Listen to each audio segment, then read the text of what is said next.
তবে যেসব goal miss হয়েছে, কামিন্স যে মিস করেছে সেটা ক্ষমার অযোগ্য। প্লেয়ারদের ভাবতে হবে যে তারা যে টাকাটা পায় তার বদলে তারা কি দিচ্ছে সেটা ভাবতে হবে। তো গত 10 বছর ধরে ওরা ম্যাচ জিততেই পায়নি, এবার জিতছে, সেটা তো একটা ভালো দিক। তো ভালো, ওরা ওদের সঙ্গে আমি নিজেকে তুলনা করবো না। काटू क्या अभी काटू? हाँ नहीं नहीं रुक जाओ।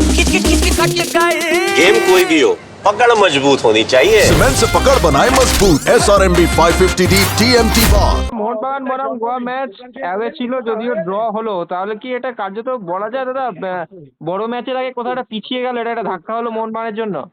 ডেফিনেটলি ধাক্কা হলো, এই ম্যাচটা জেতাটা খুব দরকার ছিল। সবাই গোয়ায় গিয়ে ম্যাচটা মানে হারেনি, এটাও একটা ভালো। আর তবে যেসব গোল মিস হয়েছে, কামিন্স যে মিস করেছে সেটা ক্ষমার অযোগ্য। তবে খুব ভালো খেলতে পারেনি, তবে আশা করবো যে ইস্টবেঙ্গল ম্যাচ ভালো খেলে জিতবে।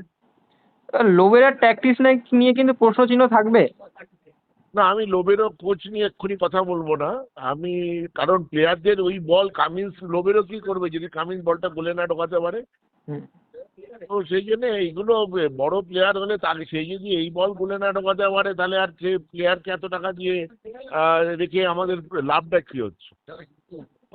সেই জন্য আমি এক্ষুনি কোচের দোষ দেবো না। প্লেয়ারদের ভাবতে হবে যে তারা যে টাকাটা পায় তার বদলে তারা কি দিচ্ছে সেটা ভাবতে হবে।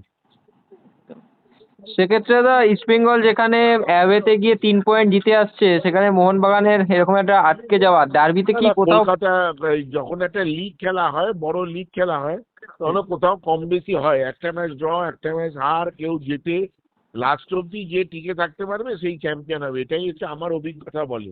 এটা তো আর কোনো টুর্নামেন্ট নয় যে যে ম্যাচটা জিতলাম যে আর ওটা হারলাম।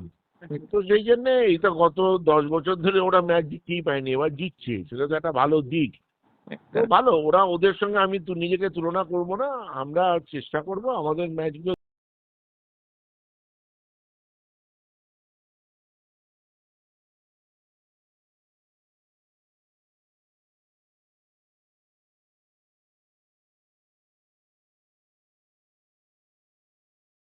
extra time.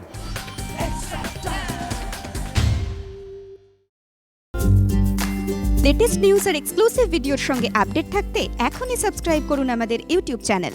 বেল আইকনে ক্লিক করতে ভুলবেন না যেন।